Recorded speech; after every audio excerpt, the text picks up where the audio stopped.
et suivre la lecture au chapitre 2, Actes des Apôtres, chapitre 2. Nous allons suivre la lecture à partir du verset 1er. C'est un texte bien connu, nous l'avons lu,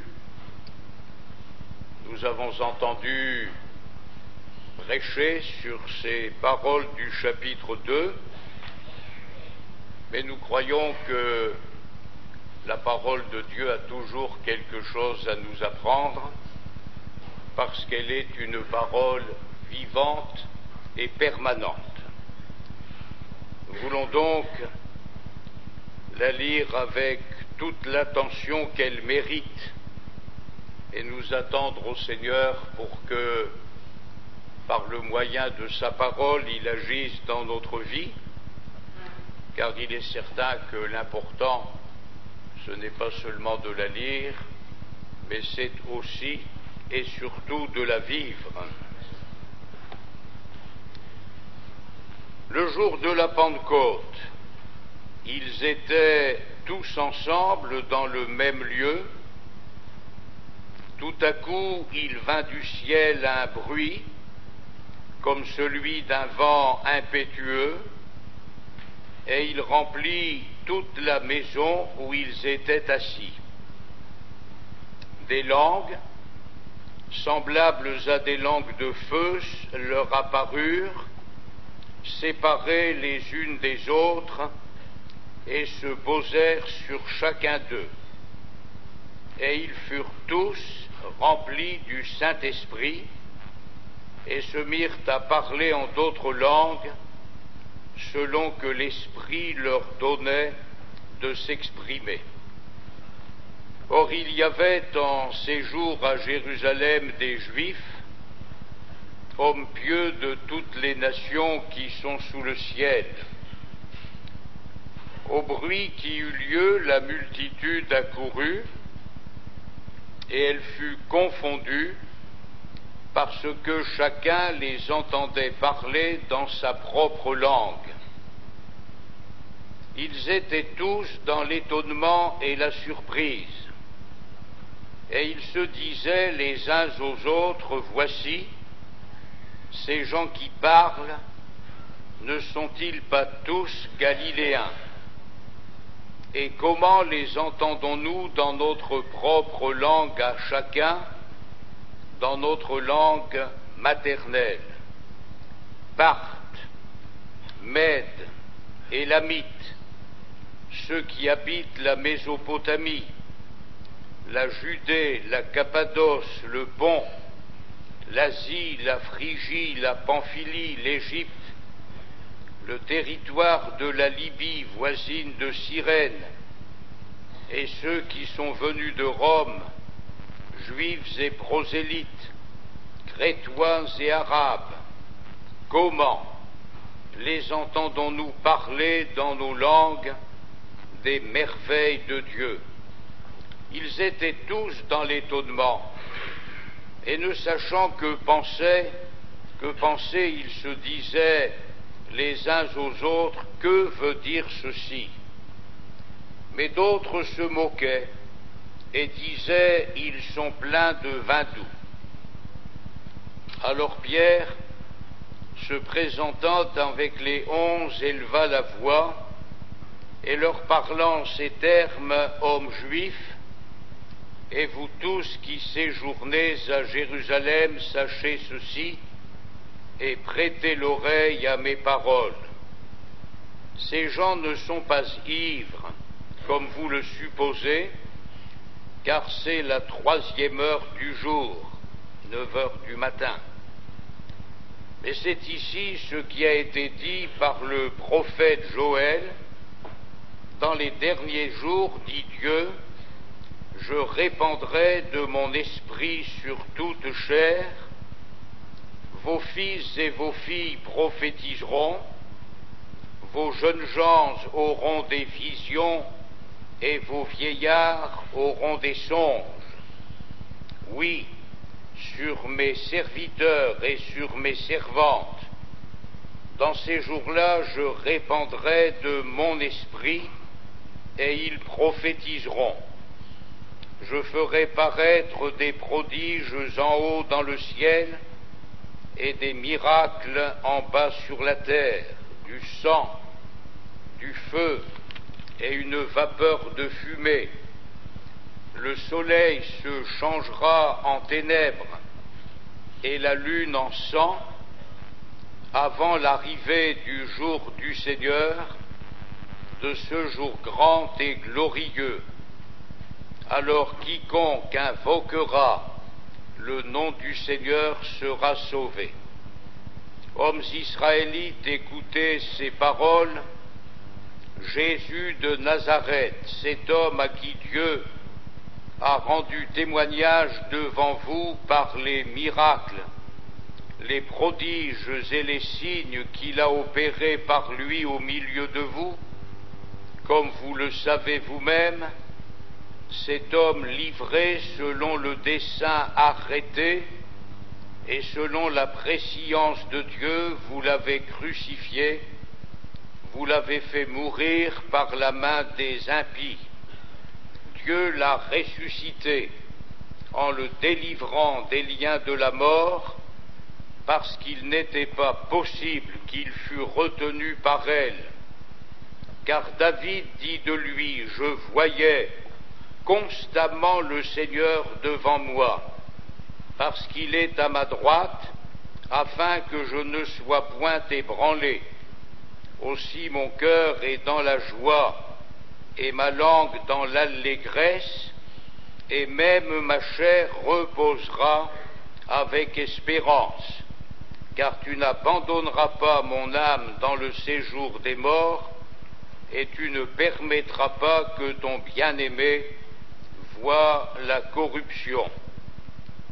Tu m'as fait connaître les sentiers de la vie, tu me rempliras de joie par ta présence. Hommes frères, qu'il me soit permis de vous dire librement au sujet du patriarche David qu'il est mort, qu'il a été enseveli et que son sépulcre existe encore aujourd'hui parmi nous.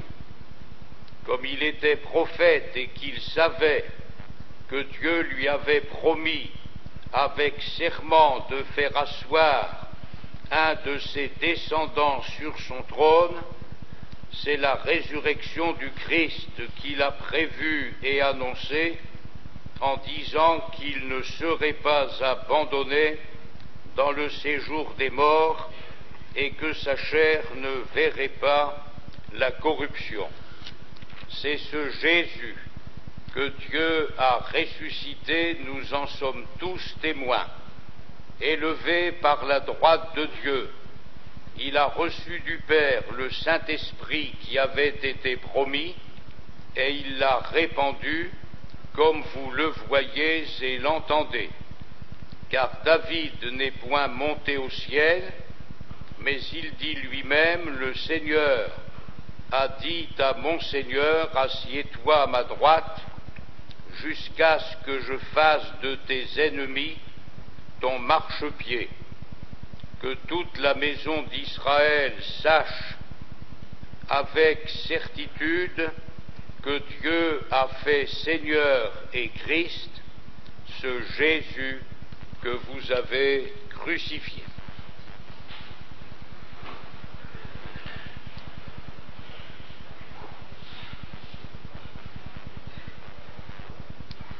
Nous savons que la Pâque juive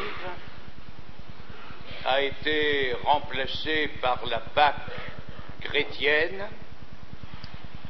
de même que la Pentecôte juive a été remplacée par la Pentecôte chrétienne. Ce n'est pas sans raison que la Pentecôte chrétienne a eu lieu 50 jours après Pâques et 10 jours après l'Ascension. Nous entrons, nous le savons bien, avec le Nouveau Testament dans l'alliance de la grâce, et l'Écriture nous dit concernant l'Ancien Testament que ce qui a vieilli est près de disparaître, et c'est ainsi que l'Épître aux Hébreux s'applique à nous démontrer que l'Ancien Testament n'était que le pédagogue, l'enseignant, pour nous conduire à Jésus-Christ, et que ce qui est important pour l'être humain, c'est de connaître le Seigneur Jésus. Nous avions déjà remarqué au chapitre 1er que l'Écriture nous dit au verset 14 que tous, d'un commun accord, persévéraient dans la prière avec les femmes et Marie, mère de Jésus, et avec les frères de Jésus. Tous, d'un commun accord, persévéraient dans la prière. Et au chapitre 2 de notre lecture et au verset 1er, l'Écriture répète ceci: ils étaient tous ensemble dans le même lieu. Non seulement c'était le même lieu qui les réunissait, mais le verset 14 du chapitre 1er précise leur unité de cœur. Tous, d'un commun accord, persévéraient dans la prière. Il est certain que lorsque les cœurs sont unis dans le Seigneur, par la grâce de Dieu, il n'y a pas de problème pour que les croyants persévèrent dans le même lieu. Mais il y a plus important que le fait d'être dans le même lieu.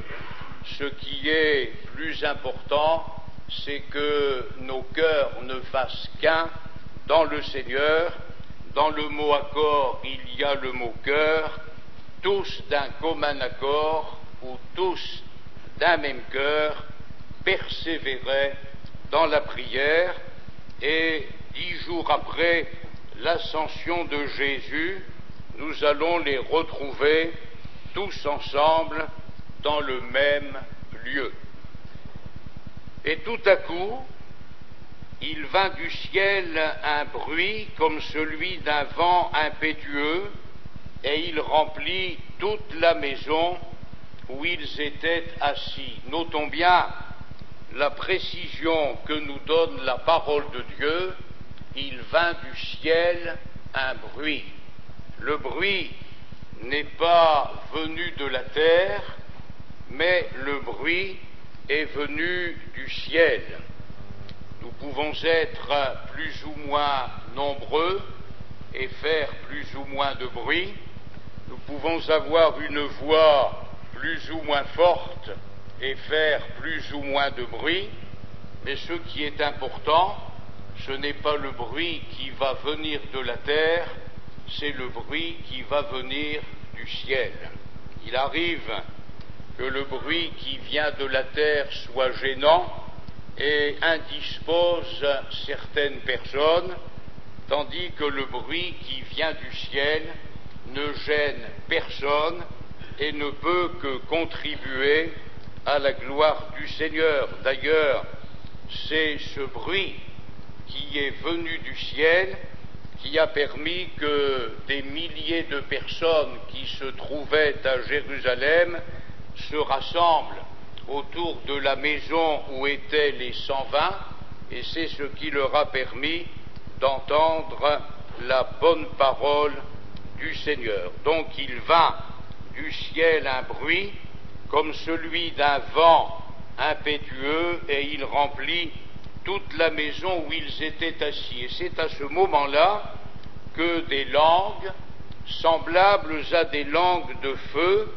leur apparurent séparées les unes des autres et se posèrent sur chacun d'eux. Lorsque le Seigneur Jésus a été rempli du Saint-Esprit après son baptême au Jourdain, l'Écriture nous dit que l'Esprit est descendu sur lui sous la forme corporelle d'une colombe. C'est exactement le même esprit. Mais quand cet esprit descend sur Jésus, il descend sous la forme corporelle d'une colombe, parce que Jésus, le Fils de Dieu, est unique. Donc un esprit symbolisé par une colombe qui descend sur la personne du Seigneur Jésus, ce qui amènera Jésus à dire peu de temps après: l'Esprit du Seigneur est sur moi, car il m'a oint pour annoncer une bonne nouvelle. Ici, ce ne sont pas les individus en tant que tels qui sont uniques dans le même sens que Jésus, le Fils de Dieu, peut l'être, c'est l'Église qui est une.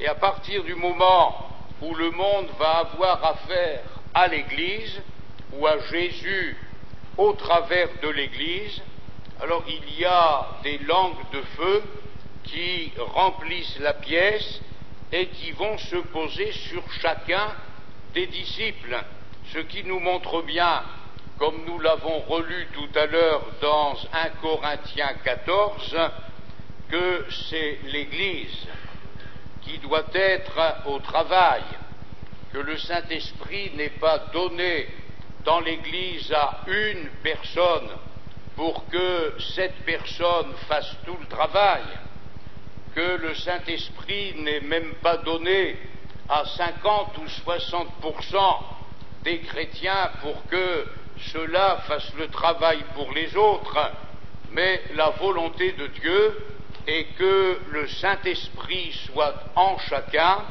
que le Saint-Esprit soit sur chacun, afin que ce soit l'Église qui, d'un même cœur et d'une même âme, fasse l'œuvre de Dieu, comme le Seigneur Jésus l'a accompli quand il était sur la terre.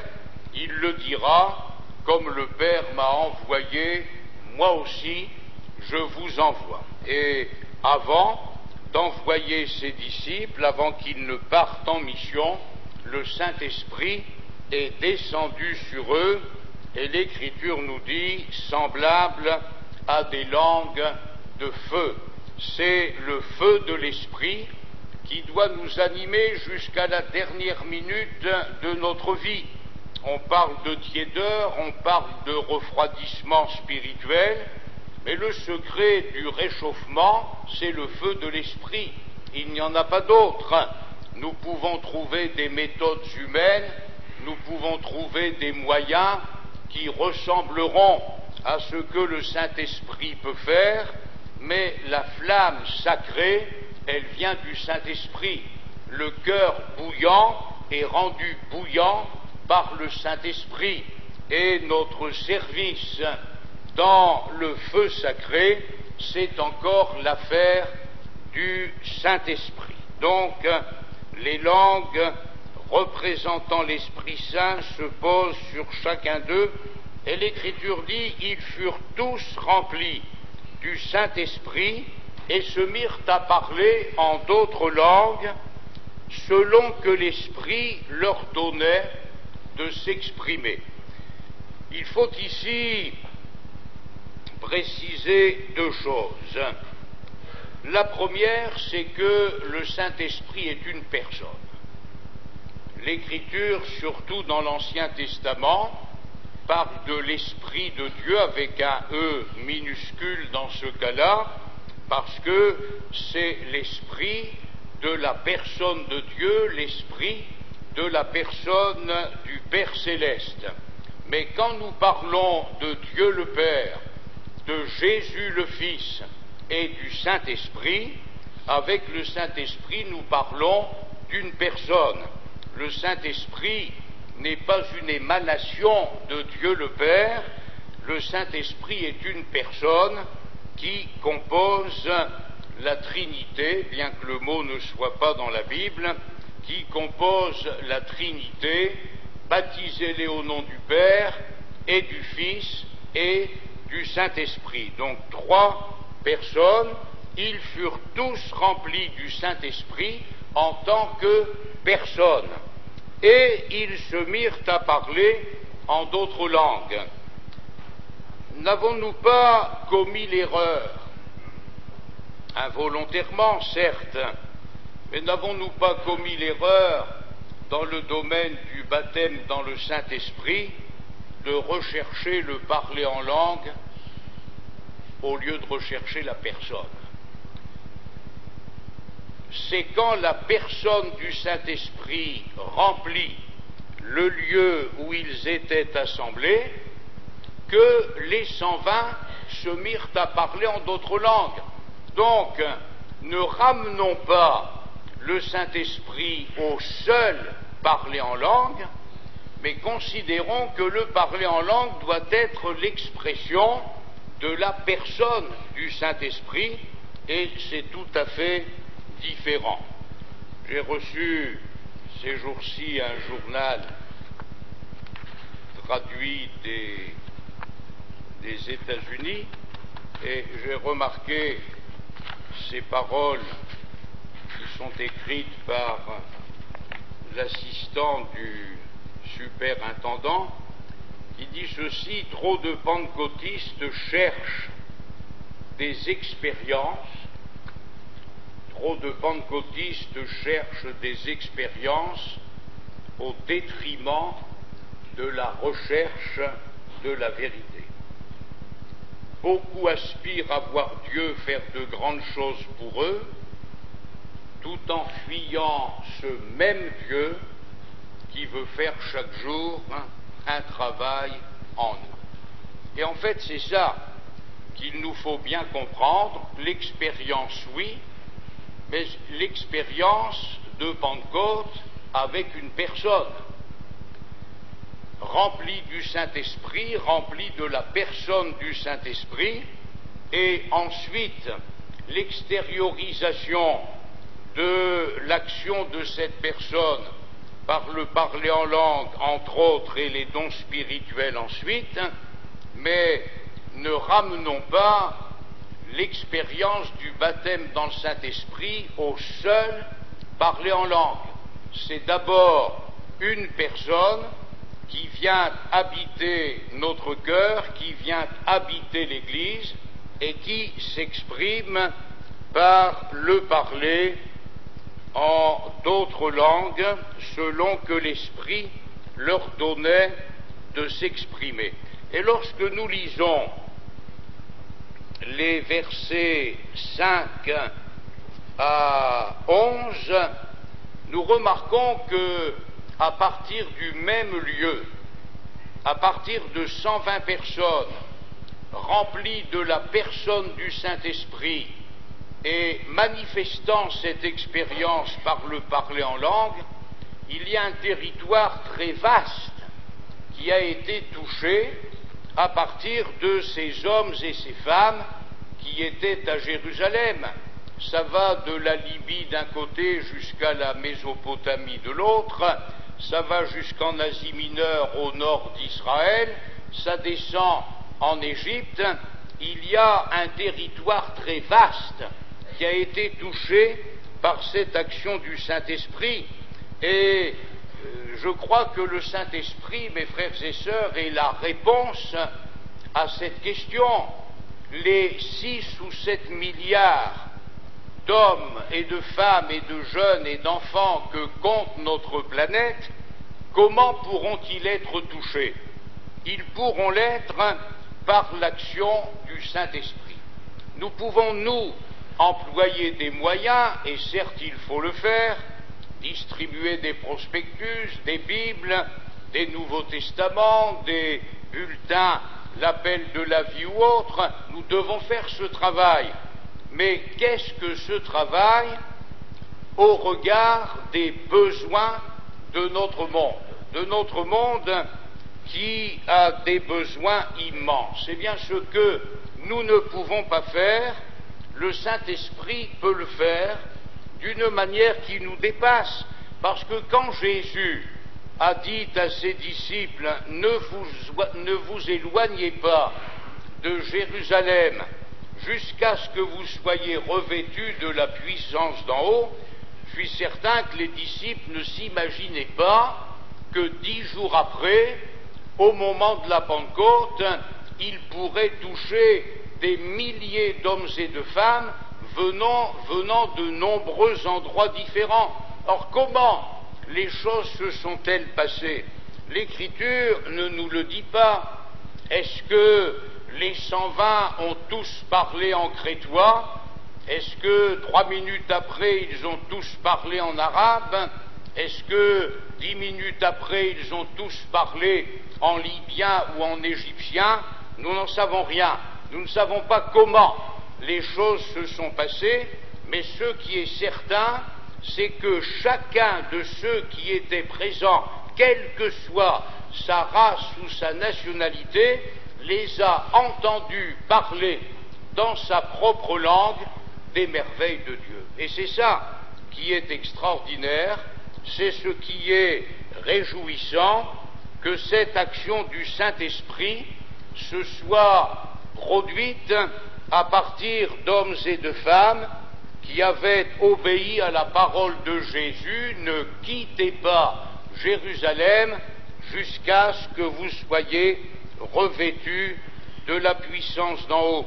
Et l'expérience qui a été faite au jour de la Pentecôte nous rappelle l'expérience de la manne. Vous savez que le mot manne vient du mot man-ou. Quand les Israélites se sont levés un certain matin et qu'ils ont vu la terre couverte de cette manne qui ressemblait à de la rosée, ils se sont exclamés: Manou, Manou, mais qu'est-ce que c'est? Mais qu'est-ce que c'est? Eh bien, c'était la nourriture que Dieu allait leur donner miraculeusement pendant 40 ans. Qui aurait pu nourrir des centaines de milliers de personnes, puisqu'on parle de 600 000 hommes, sans compter les femmes et les enfants? Qui aurait pu nourrir tant de monde pendant 40 ans dans le désert, sinon le Dieu vivant et vrai? Mais au départ, le peuple a été surpris, étonné. Qu'est-ce que c'est? Qu'est-ce que c'est? Et là, on trouve le même étonnement. Le même étonnement parce que ceux qui assistent à cette manifestation de la puissance de Dieu savent que les 120 qui sont là sont tous galiléens. Ça, ils le savent. Alors ils se disent: mais comment les entendons-nous parler dans notre propre langue des merveilles de Dieu? C'est le miracle de la Pentecôte. Le miracle de la Pentecôte, c'est d'amener les êtres humains, pécheurs et perdus, en contact avec le Dieu vivant et vrai par l'action du Saint-Esprit. C'est ce que l'apôtre Paul a repris au chapitre 14 de son épître. Il dit: si dans l'une de vos réunions il entre un homme du peuple ou un non-croyant, et là il parle de la prophétie, il dit: si tous prophétisent, alors ce non-croyant, ce pécheur inconverti, va être saisi dans son cœur, il va se demander ce qui se passe, et l'apôtre Paul dit: il reconnaîtra que Dieu est au milieu de vous, il tombera sur sa face, et il adorera le Dieu vivant et vrai.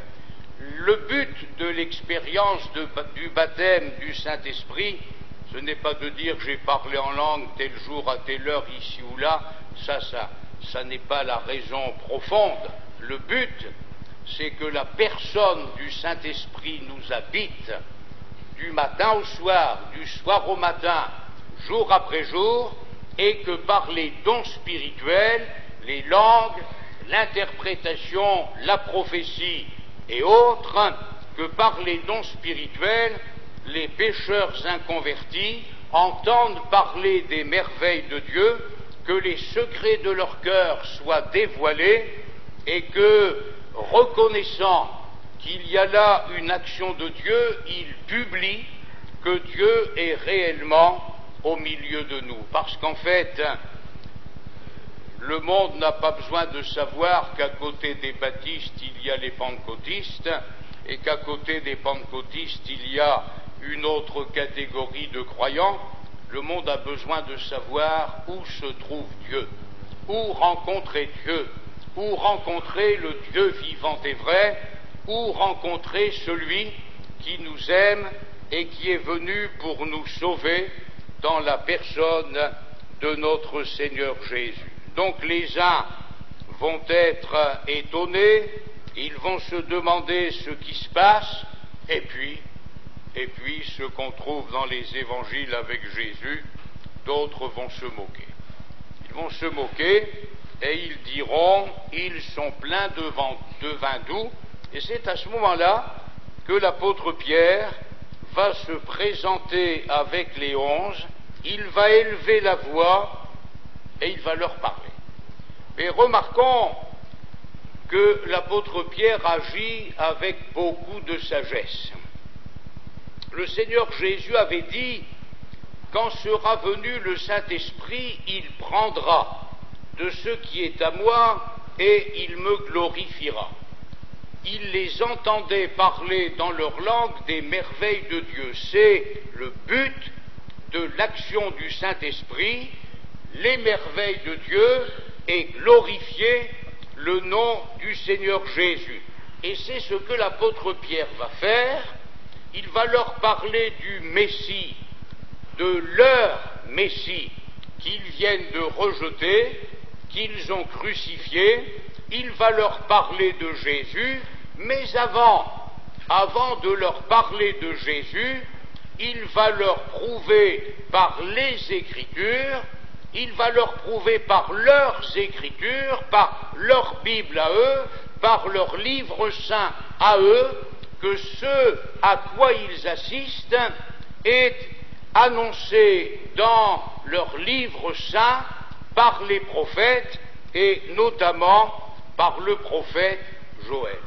Bien que Pierre ne va pas cacher sa foi en Jésus, bien qu'il va dire les choses telles qu'elles doivent être dites, il ne les aborde pas de manière à les heurter, à les bloquer, mais il va ouvrir leur cœur à cette expérience dont ils sont témoins en leur disant « Mais vous êtes étonnés de ce dont vos prophètes vous ont parlé, étonnés de ce qui est annoncé dans vos livres saints, étonnés de ce que vous croyez depuis longtemps. » Eh bien voilà aujourd'hui ce qui se passe, c'est l'accomplissement de la parole de Dieu. Et là je crois que nous avons pour le témoignage une leçon de sagesse.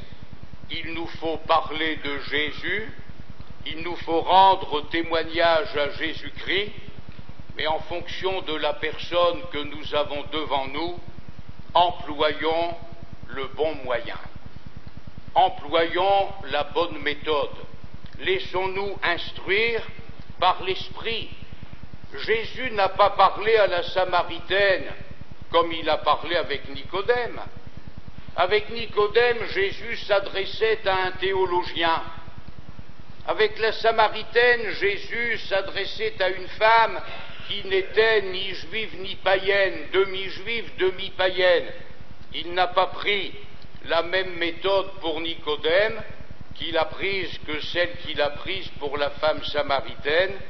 Une chose est certaine, c'est que l'un comme l'autre ont été marqués par la parole de Dieu, et nous avons besoin d'avoir de la sagesse dans notre témoignage, du Saint-Esprit certes, mais aussi de la sagesse pour parler aux perdus de notre Seigneur Jésus.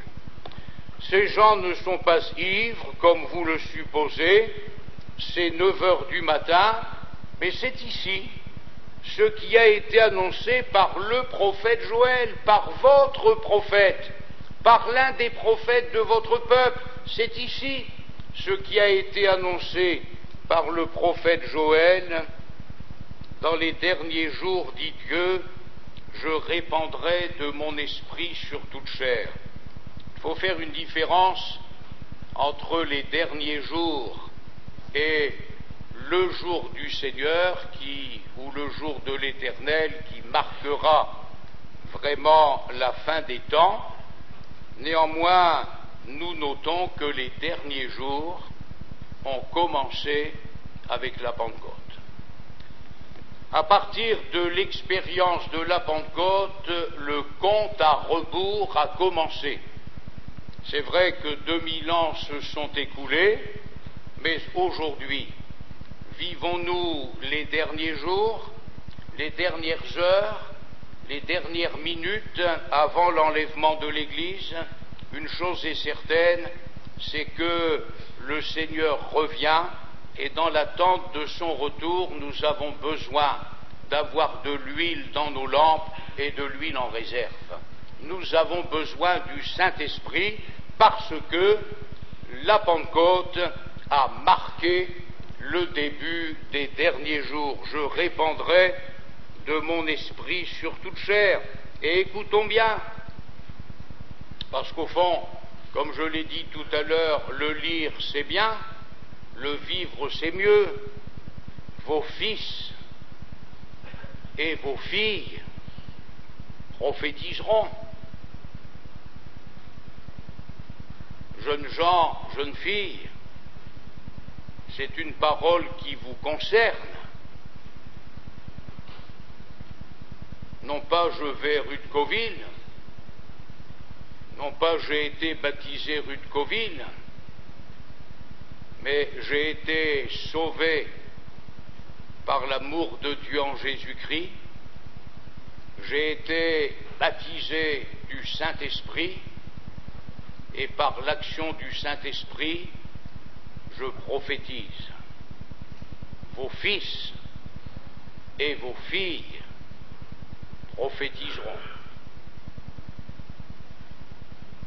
C'est la promesse qui se trouve dans l'Écriture, non seulement pour les contemporains de l'apôtre Pierre, mais pour chacun d'entre nous. Vos jeunes gens auront des visions, non pas des cauchemars, non pas des rêves qui n'ont ni queue ni tête, mais vos jeunes gens auront des visions, et l'Église et le monde ont besoin, aujourd'hui encore, de jeunes hommes et de jeunes filles qui aient des visions communiquées par le Saint-Esprit. Je ferai paraître des prodiges en haut dans le ciel et des miracles en bas sur la terre, du sang, du feu et une vapeur de fumée. Le soleil se changera en ténèbres. Et n'oublions pas non plus ce que l'Écriture ajoute, vos vieillards auront des songes. Il n'y a pas un âge où le chrétien n'est plus bon à rien. Vos vieillards auront des songes.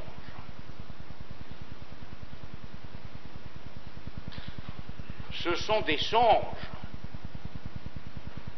qui ont bouleversé le pays d'Égypte. C'est quand Joseph a expliqué à Pharaon les songes qu'il avait eus, qu'il est devenu premier ministre du Pharaon, que toute sa famille a bénéficié de ce privilège et que des peuples ont été placés au bénéfice de la grâce de Dieu. Eh bien, ce peut être la même chose aujourd'hui avec les personnes âgées. Vos vieillards auront des songes. Ce sont des songes qui ont bouleversé l'empire de Nebuchadnezzar au temps de Daniel et de ses compagnons. Et nous voyons que ce qui s'est passé il y a des milliers d'années, Dieu veut que les choses se reproduisent aujourd'hui encore, parce que ça fait partie de l'Écriture, ça fait partie de ce qui est permanent, de ce qui est vivant. Vos jeunes gens et vos jeunes filles prophétiseront, vos vieillards auront des songes, avant l'arrivée du jour du Seigneur, de ce jour grand et glorieux alors. Quiconque invoquera le nom du Seigneur sera sauvé. Quand nous prions pour que Dieu bénisse notre témoignage, quand nous prions pour que Dieu bénisse nos réunions, nous prions pour que le Saint-Esprit soit à l'œuvre, afin que les pécheurs perdus, jeunes ou plus âgés, invoquent le nom du Seigneur et qu'ils soient sauvés. Voilà ce que doit être l'Église. C'est la raison pour laquelle le Saint-Esprit a été donné au jour de la Pentecôte, et vous savez, nous le verrons, que l'apôtre Pierre a dit à tous ces gens qui étaient devant lui, la promesse est pour vous, elle est pour vos enfants, elle est pour tous ceux qui sont au loin, en aussi grand nombre que le Seigneur notre Dieu les appellera. Seigneur, que ton bon esprit souffle sur le monde, que ton bon esprit souffle sur nous, que ton bon esprit remplisse mon cœur et ma vie, afin que ceux et celles au milieu desquels nous vivons puissent connaître Jésus et être sauvés pour l'éternité.